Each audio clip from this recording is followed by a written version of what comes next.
Hi guys, welcome to another episode of T's Phone Terrain and all that, and today we're back with our 2mm Lord of the Rings project. Very excited about this because hopefully today we're going to start to see the project come to life even more. So without further ado, we're going to jump down to the workbench and we'll see what we're doing today. And welcome to the workbench. So today we are going to be tackling the walls, the deeping wall. So the plan is that hopefully by the end of this video we're going to have some walls that are painted, the ground cover textured, and hopefully something that resembles sort of the finished product. Hopefully it will be the finished product. So the first step we're going to take is to very importantly seal the walls. Now I'm not actually going to prime these with an aerosol can just in case I don't seal these as well as I need to. So the sealing of it is important, more important if you're going to use an aerosol can. If you're not, it's still worth doing anyway. And for this job I'm bringing in some trusty Mod Podge. Now I've got the matte version because that's what I've got, so I'm going to give this probably 2 or 3 coats of that. I'm going to do all the fronts, backs, steps and sides or ends just to make sure. On the one with the cliff, I'm also going to come in here and just do these little bits as well. They shouldn't be a problem, but I am going to paint those as well just to blend them in so they're not too much of an eyesore. I'm not really going to do a time lapse on this because I think that'll just be a bit boring to watch, but I'm also not going to do it on camera. I'm going to go away and do it. I'm going to have to paint it with the Mod Podge, let it dry, and then do the next coat. So I'm going to crack on with that and we'll be back very shortly once it's dried for the next step. Well, here we have the walls. I went a step further than I said. I put on 2 coats of the Mod Podge and they are pretty firm now, nice and solid, and that's dried overnight. The first coat didn't take too long to dry, maybe an hour or so, but I thought I'd get that second coat on last night and let it dry. So I also thought as well it would be worthwhile doing the basing, the sand, so that could dry overnight as well. We'd get a really solid ground cover in there. You will notice I've used some sharp sand in and around where the wall's been destroyed. I'm hoping that will sort of come out in the paint as rubble, and that will look the part. So yeah, that's that. So the next stage is to base coat everything black. For this I'm going to use some cheap acrylic paint, and this is just a black.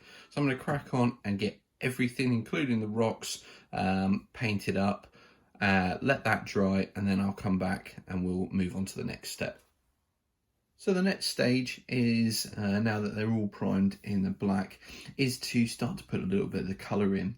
Now for the rocks I'm going to use my usual dark grey and do a dry brush of a granite grey, and maybe a bit of white, but I'm also going to play around with some washes to see if I can give them some sort of browns and some green tints in there as well.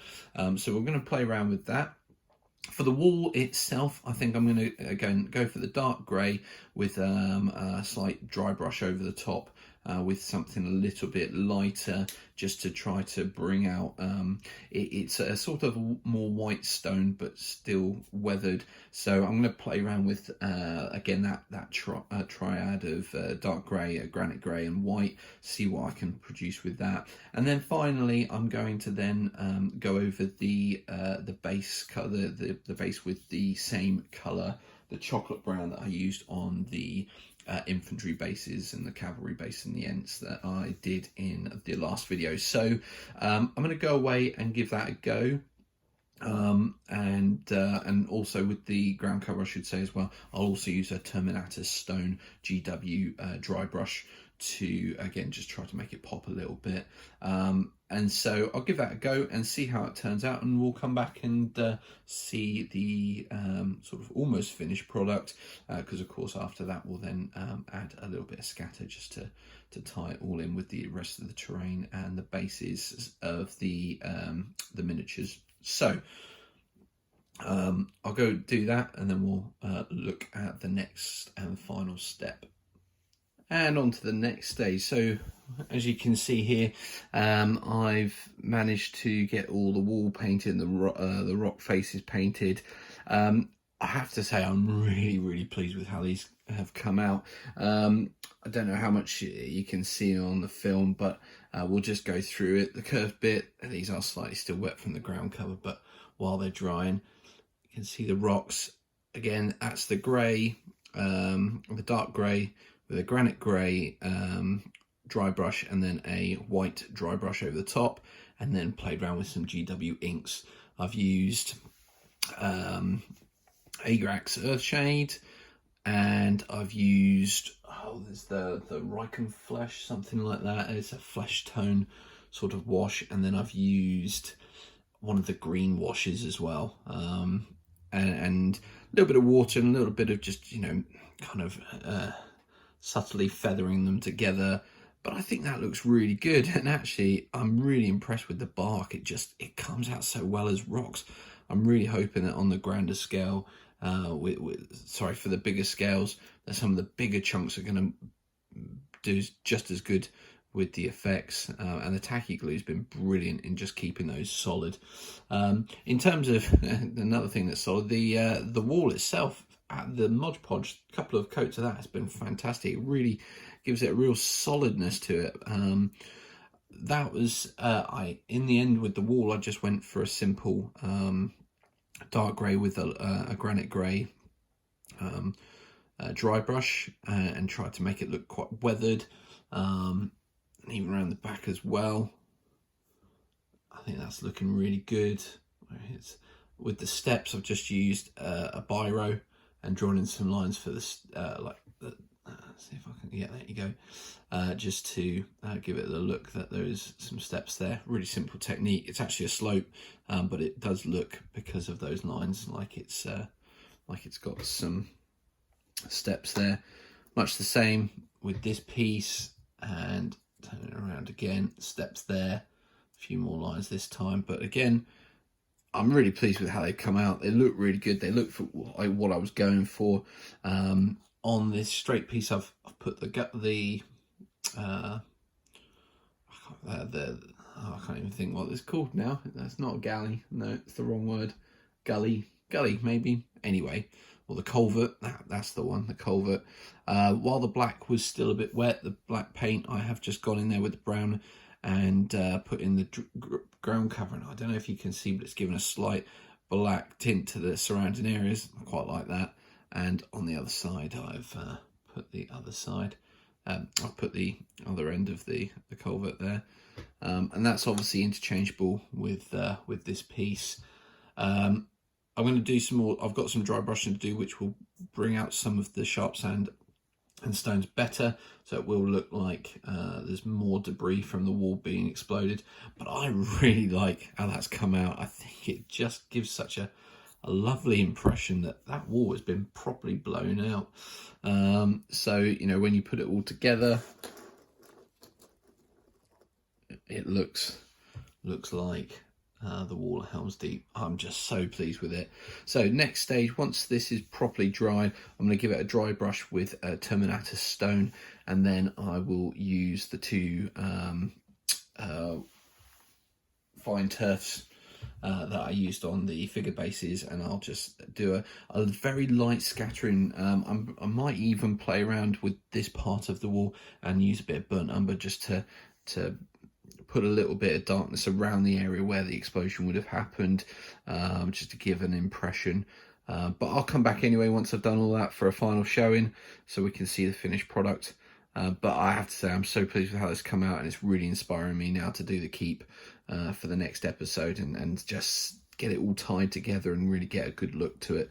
So anyway, I'm going to go away and do that, and we'll be back for the finale shortly. So I think I'm going to call these done. I'm really pleased with how these come out. I think when I started this project, I wasn't sure whether I was going to have the skills to do this, to make it look as good as I want it. I'm sure others could do an even better job than I have, but I mean, considering what the materials are. It's some wood, and it's a bit of ply, and then it's some foam on top. As I showed you in the sort of earlier sort of videos that I did with the construction. And I've done a really simple job on these in terms of, I just sealed them with some Mod Podge, and then I painted them. That's it. And I'm really pleased with how they've turned out. I've just put on the walls there some of my Elven Warriors wall defenders, just to show you what it looks like with the mand. I think that looks really good personally. We'll just quickly take off that unit and we'll put in the destroyed section. Let's see what that looks like. And yeah, I think that's just, it looks really good. Every time I look at that destroyed section, I just think, it just brings it to life. So I'm really pleased with how these have come out. I think the fine turfs, the fine turf has just really made it pop, giving it a lot of character. I think it's going to fit well if I just get a base of figures. Sorry, I shouldn't speak away from the camera, but there's a base of Elven Warriors just behind, just in front, and then they match, and I think they'll work really well. Obviously it's going to look even better hopefully once I've got the boards together. I've got the keep next to it. In fact, I probably shouldn't do this, but let's just, for argument's sake, let's just bring in the keep.